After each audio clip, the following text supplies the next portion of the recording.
Hi,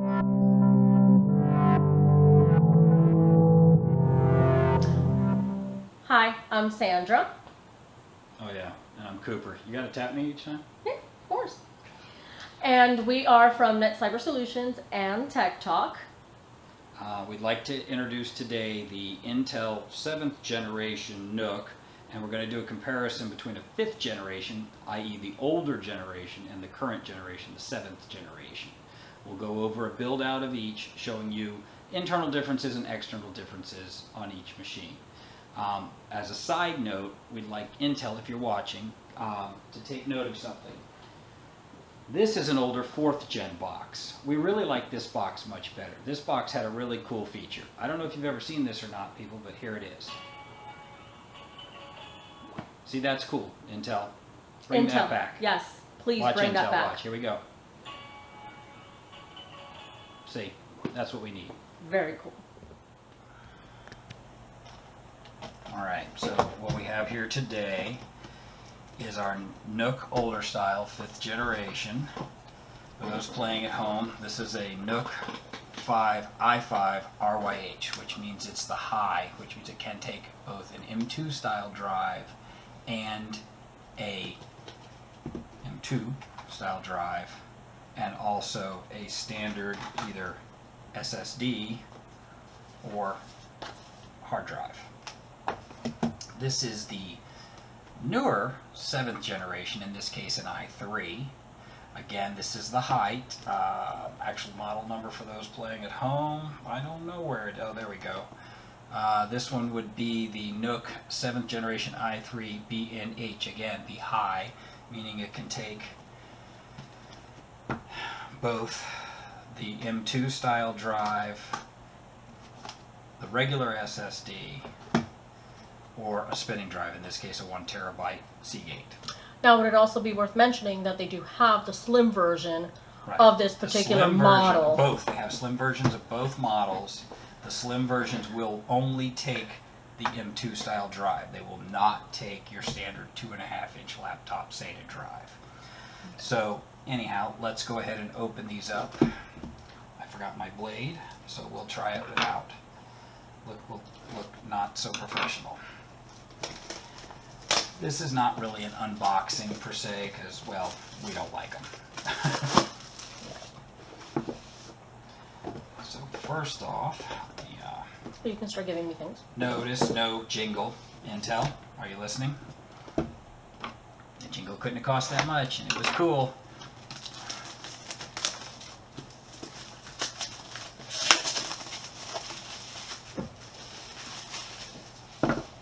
So, the first thing you'll notice is that the old style had a black top. You can 3D print these, by the way. They give you the plans on their page if you have a 3D printer and want to do something interesting or make some other switches, buttons, or mounts. And you have a silver aluminum bezel on the outside. You'll also notice that the power button is on the top. That's probably one of the biggest changes from the old to the new. On the new one, they put the power button on the front, obviously the darker gray aluminum, which I quite like. Other than that, your ports are very, very similar here. Notice that you have your power, still the 19-volt power adapter. I'll show you that in a moment. You have your HDMI. This one has a mini HDMI. That's a problem. We didn't order a mini HDMI cable. You have your SSD or USB-C connector here. Your USB 3.0 high speed. Your gigabit Ethernet. HDMI, which I already mentioned. This is your vent on both, so that's very similar, with the exception of, you notice this has no USB-C, but it does have DisplayPort. Your USB 3.0s, gigabit again. Your Kingston style lock, I'm pretty sure this one has one also. It has it on the other side. If you flip it over this side. Oh, it's right there. There's your Kingston style lock on this one. Apparently we have a small SD card on the i3. I know they used to do that on the Celerons also. This one does not have that. USB 3.0 again, and this is again USB 3.0, but with the higher charge rate for the machines. They both have the higher charge rate. Headphone on the front, headphone on the front. If you use a tip ring sleeve, you could have a headphone and microphone. Very similar to what's on your Apple style headphones.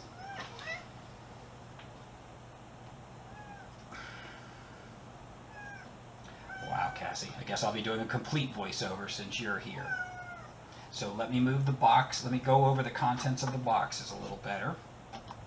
I don't think we'll have to do a voiceover. People are used to cats. Okay, so they tell you that it's approved for the SSD. You have the instructions themselves. Probably some sort of safety thing, being that they put it in orange. Intel NUC attention, okay. M2, SODIMMs, yeah, okay. Doesn't include any of that. Great. You've got they have an approved list, by the way. Just this is actually kind of important. So I know I like to blow off a lot of the things, but here is their approved list for M2 drives on the 5th generation. I think it's very similar for the M2s on the newer generation. These are their approved. Let's see, did we make the approved? Crucial. They do not list our particular one, but they list crucial, and I'm sure it's close enough. On the memory, I know they have an approved list also. We'll go over what memory we have here in a little bit. But that's their safeties. I have run into problems with the earlier ones where if you did not use the exact particular things that they warned you of, wouldn't it have been smarter to put the warning on the outside for attention instead of on the inside? Just note, you know. The instruction book that shows you all the breakdown. They actually do a very good job of the instructions. If you've never assembled one of these and you looked at these instructions, this is IKEA classic here. They just need the little fat guy. Basically, you just put your RAM in, you put your SD. We're going to go over all these, and you put your machine back together. It's really straightforward. And they did it in pictogram. They gave you the breakdown of where everything is on the device itself. I'll try to put a scan of this in the actual video if I can. Intel may not like it, but oh well. Okay, management methods. Okay, oh, Intel bought McAfee, so now they give you this McAfee special offer. It's garbage, don't bother. Okay, they give you a sticker. Everybody likes stickers. We have the Intel Core i5 sticker. This is the mounting plate. We actually do use these quite a bit because we use these in machines and in places where they're generally going to run headless. So we've found that we've mounted them upside down, to walls, to mounting brackets, and so forth. Here's the screws you need to mount this to a VisiMount. It can be mounted to the back of the monitor. The VisiMount screws are here, and the mounts you use to actually lock it to this. Last, we have the power adapter itself. Let me open one of these so you can see it. Windows wants updates. How shocking.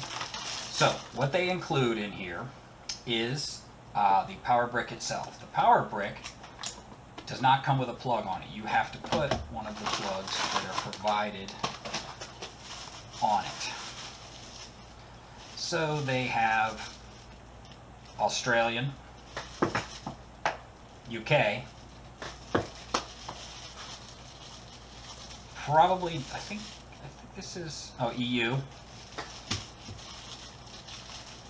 and India? Don't know, never been there.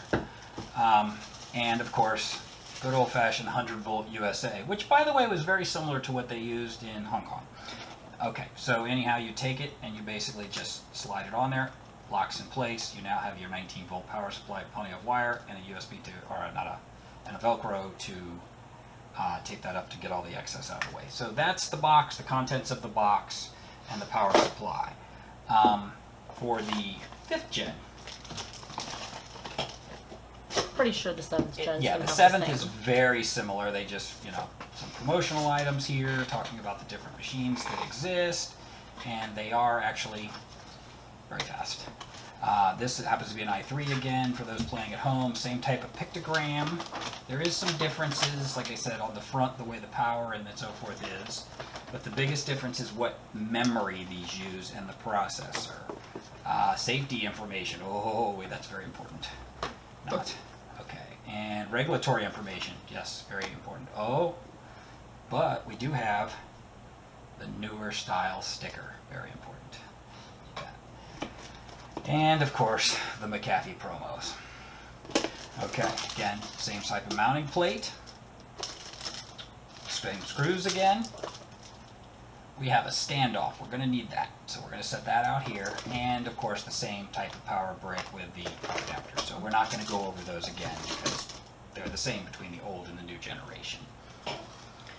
Okay, so now let's go over what we have to go in these first, and then I'll open them up. Like I said, on the older generation, they use DDR3L, low voltage. So for the older style, this one, the silver, easy to remember, you need the DDR3L, low voltage, important, 1.35 volts. Okay, and we have for it going into it an SSD drive. In this case, it is an SSD M2. For those playing at home, there's your model number. Okay, so that's going in there. For the, that's the i5. For the newer style i3, in this case, does require that you have DDR4. You have to have the faster RAM for this one. Again, it is the L. Well, they don't have an L on here, but it is the lower voltage. I think all of your DDR4 works at the lower voltage. Again, I'm doing a voiceover, so it's not going to matter what my details are. I can look those up as I go. In this particular case, the i5 for us is also going to get the Seagate spinning drive. I really meant to bring my blade in here. I'm upset with myself. I can get No, one. don't worry about it. I'm done now. So this one is also going to get the Seagate spinning drive. So it's going to get both. Now you This might one is only going to get, hold on one second, this is only going to get the M2. But, just so you know, you could use, if you didn't have one of those or you were repurposing and wanted to go to something smaller, you could put this in the location of this and you can boot from this. You can boot from this. I could boot from any of these. I cannot put this and this in one machine. It's one or the other. So we're going to put this here so I will show you, but it's not actually going in this device. Okay, so. It's worth mentioning what the purpose of these machines are going to be and your reasoning for putting a spinning drive into the older generation. Yes, in this case, this particular drive is getting the 1 terabyte for mass storage. It's going to be a file server at a location. They're going to have about 7 to 8 users on it. So that's why it's getting more RAM, a fast SSD, but bulk storage overall. So let's open this up so you can see what's going on. You are still recording. Okay, and I had a screwdriver here. These are the tools you'll typically need for this job, a regular size screwdriver and a small size. You need the small size to install the SSD and possibly the spinning drive.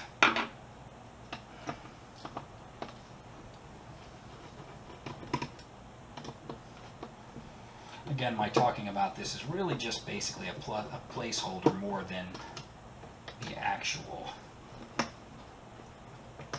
language. These are captive screws. They don't come all the way out. You just basically spin them loose. Make sure they lift up. Once they lift up, you basically lift the drive and move it to the side. Now, you could disconnect this if you needed to move the drive completely away. In our case, we don't. I'm going to take a moment here to open the other one up because there is something different I'd like to show you about the other one. So here is that. I don't need it, so they're all open now.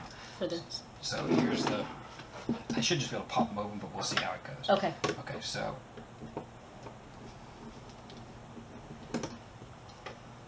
on the newer 7th generation, according to the statistics, you can put the 9mm drive in here, not just the 7mm. That, to me, is important because that means you could run a 3 or 4 terabyte laptop drive in one of these. I don't like how the boots stay on this. That's weird. Look how the boots stay down on this. Interesting that the boots stay down, captive nut, but the boot stays down. Here the boot moves. One thing that's different. Also, not permanently attached. You can move this completely away. Now, the point to note here is they gave you the tray like this. Notice the size difference between here and here. This is a 9mm, this is a 7mm. So you can run the larger SSDs in this type. So that was one of the things to show you there. Okay, so I'm going to set this one aside for now, and we're going to go ahead and build out the 9mm. older 5th generation, which in this case again was getting the spinning, the SSD, and so forth. So very straightforward. Yes, I'm supposed to have the static strap on, but you know, nah, Florida, don't really need it. So let's open that. Pretty straightforward. You basically take the drive like so. In this case, they've already put the mount in here on it, where the other one, the mount is loose. Back this screw right here out. Reach in there.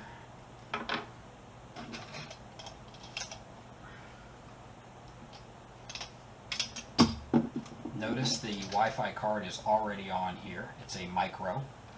I'll show that to you later. It looks like a regular, it's tiny. You just basically put this stick of gum in here like so at about a 45-degree angle or so. Walk it down. Get your screw that you just took out. Put it back on your screwdriver. And screw it down. Don't kill it, just light torque. Done. Next we need to install the RAM. Again, just pop them out. Don't really touch the contacts too much. Slide it in place with the keyway about a 45-degree angle. Make sure it's well seated. Walk it down. Done. Both of these will hold 2 sticks of RAM. Again, walk it down, 45-degree angle. Done. Okay, and again, now in this case, this one is getting the spinning drive. Now something I noticed, they don't include screws, and there are no screws. This is a screwless mount. So basically you look down in here, I don't know if the camera's going to get that, so I'm going to move it a little bit, and you can see the SATA connector. You want to line that up with your SATA connector on here. Take the drive, got to get it in there straight, so you don't look like a bumbling idiot. Walk the drive and holding the drive down. Push it till it seats all the way home. These little buttons here are what hold it in. You can put small screws in it if you want to secure it. I will put at least one in there in just a little bit. And for the most part, that is your build. You basically button this back up, power it up, and install your OS. That is your older generation done.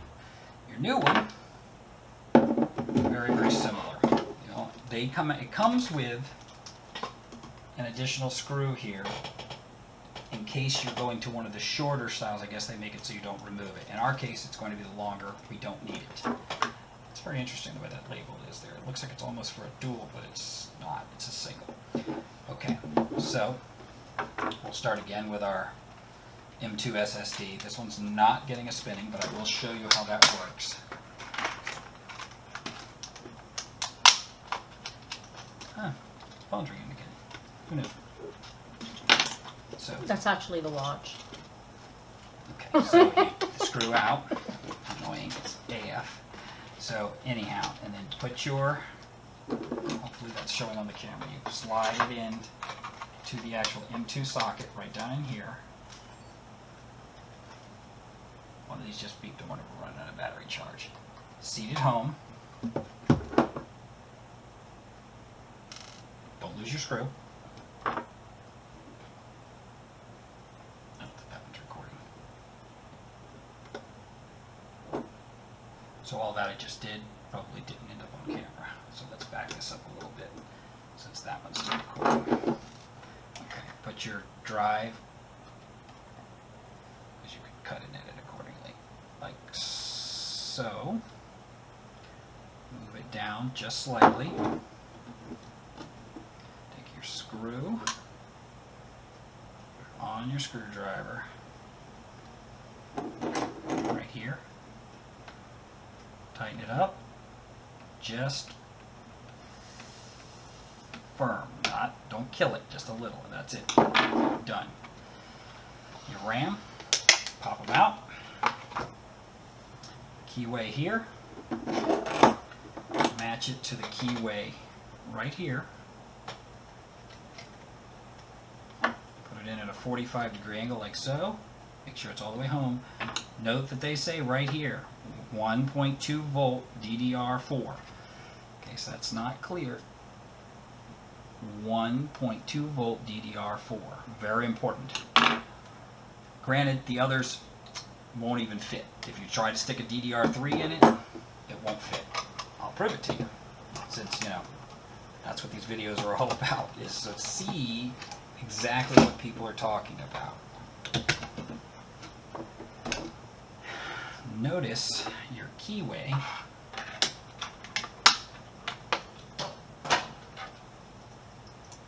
DDR3, DDR4. This one does not match at all. Keyway, won't work. I guess if you're a brute, you could jam it in there, but that's not going to happen. So you put it in like so, walk it so that all the trim is all the way in, push it down. Done. That's all there is to it. If you're using more force than that, you've done it wrong. Okay, so that's that. This one is not getting a drive here, but just to show you, did you already cut this?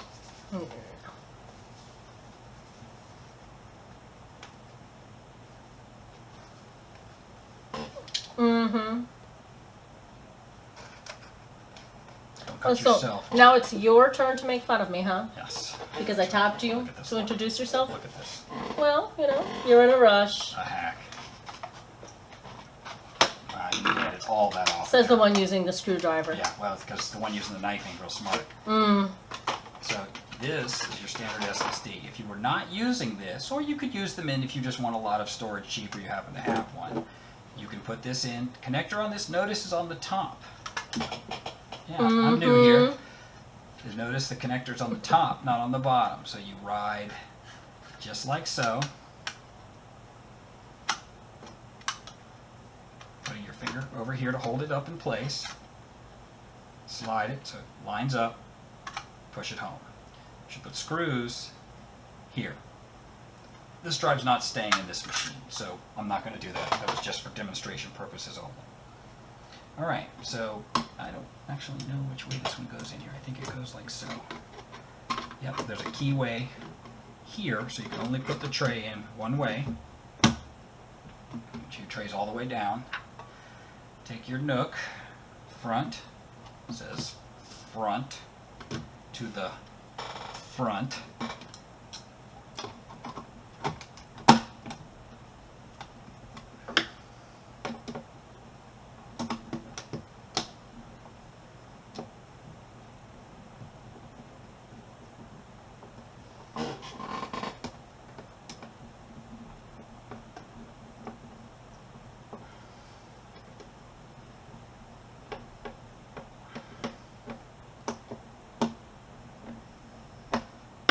Rubber footed. You don't need to over tighten them, otherwise the foot will go like this.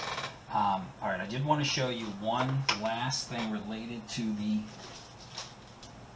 mounting kit, and that would be these screws. These cap-headed T-bolts here are the ones we're going to want, so let's set those aside. These others, these would be used to mount your hard drive, your spinning hard drive in the chassis itself. These four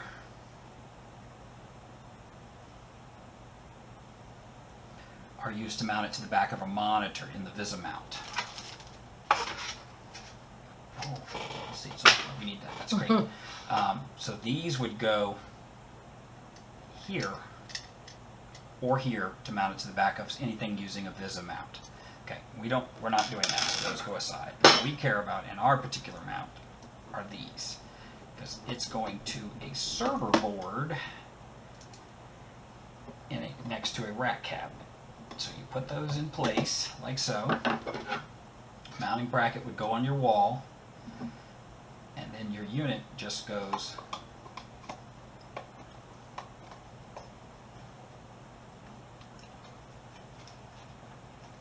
like so. See, they fit through the holes here, here, and here. You can and then we'll run screws through this onto the board itself. Well, that's cable. the one that's going to be for the kiosk. This Okay. is Well, the in this server case, this one. one's going to mount upside down like this. Or if you want it on a desktop and you don't want it to walk around, it could be like so. But that's how that mount works. It has a ring around the front.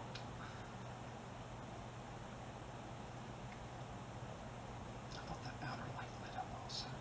I thought so too. It May did have to seem look like. into that. Ah, Nope, there we it goes. go. It's for disk access. So power. And the outer ring here is for disk access. This is when it's accessing the disk. Pretty nice. I like that. Yeah, nifty. So this one, disk is here.